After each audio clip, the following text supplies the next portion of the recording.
Hey everyone, and thanks for joining us on tonight's Paranormal Pit Stop, which just so happens to land us at an unincorporated community stretched over 525 acres, tucked away in both Morgan and Scott counties in Tennessee. Easily recognizable for its Victorian architecture, placed amidst a picture-perfect setting and jaw-dropping scenery, and purported to harbor a multitude of restless spirits as old as the town itself, are you prepared to brave the history and hauntings of Rugby?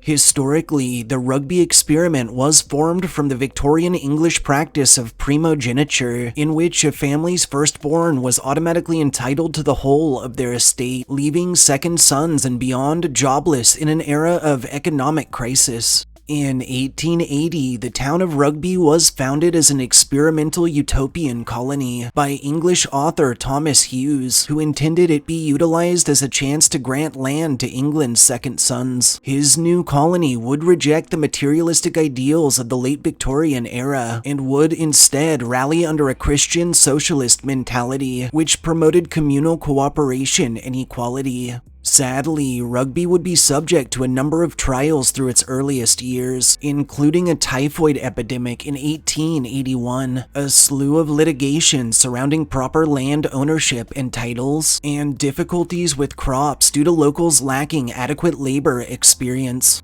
By 1887, a majority of Rugby's original colonists had either passed away or moved elsewhere. In the same year, the town's Episcopal church was constructed. On an interesting side note, this church's Reed organ, which was built in 1849, is actually one of the oldest in the whole of the United States. While Reed's initial experiment all but failed, a small community persisted on site into the 20th century. Through the 1940s, preservation efforts were spurred by concern over frivolous logging of the area, but sadly, the state would reject purchasing land, and continued logging would result in the forests cut right up to Rugby's boundaries. In 1966, preservationists would establish the Historic Rugby, a non-profit association dedicated to the restoration, maintenance, and preservation of local historic structures. And in 1972, Rugby's aged remnants were listed on the National Register of Historic Places as a historic district called Rugby Colony.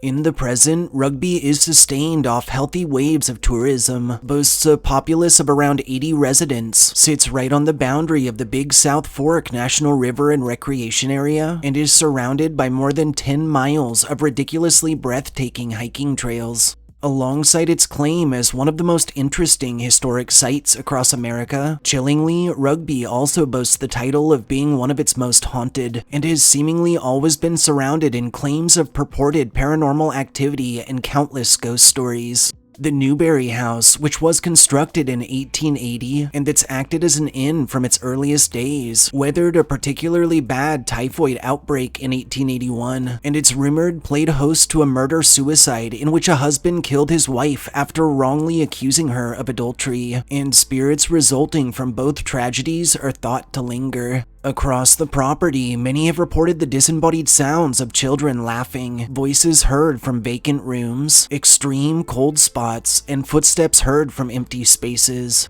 One more commonly encountered apparition on site just might be that of Charles Oldfield, who it's said died at the inn while waiting for his wife and son to join him at the community. His spirit has been known to awaken female guests by poking them, inspecting them briefly, and then vanishing, some say, as he continues to search for his beloved. Today, the Newberry house even boasts an Oldfield room named after Charles, which some claim is the most supernaturally active zone on the premises. The Thomas Hughes Library was constructed in 1882 and is rumored to harbor the spirit of its original curator, whose soul lingers to watch over his prized collection of literature. Strangely, those passing by the library after dark have reported sighting dogs seemingly trapped inside and trying to get out, but whenever authorities have been called and the building's been opened up, it's always found completely empty and undisturbed. The Kingston Lisle Inn, constructed in 1884 for Thomas Hughes and later passed to priest Joseph Blacklock for use as a rectory, is rumored to harbor a presence dubbed the Snoring Ghost, who's been known to cause eerie, disembodied snoring to emanate from empty spaces, and also for pulling sheets off sleeping guests.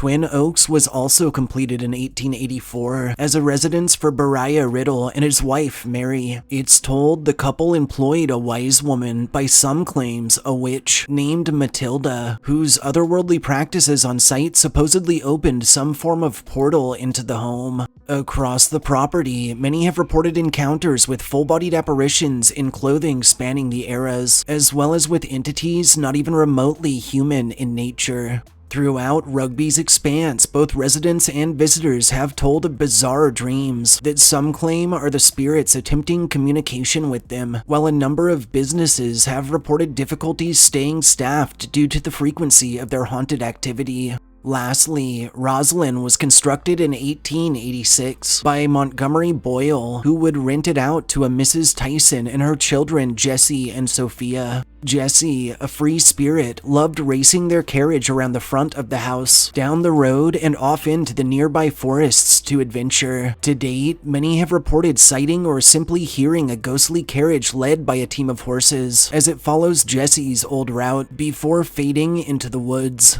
Within Rosalind, visitors have described disembodied footsteps in the hall, instances in which doors lock and unlock by themselves, and encounters with the spirit of a woman in Victorian-era clothing, usually sighted pacing and crying softly into her hands. Thanks for tuning in for this Paranormal Pit Stop. Don't forget to like, share, and subscribe. Good night.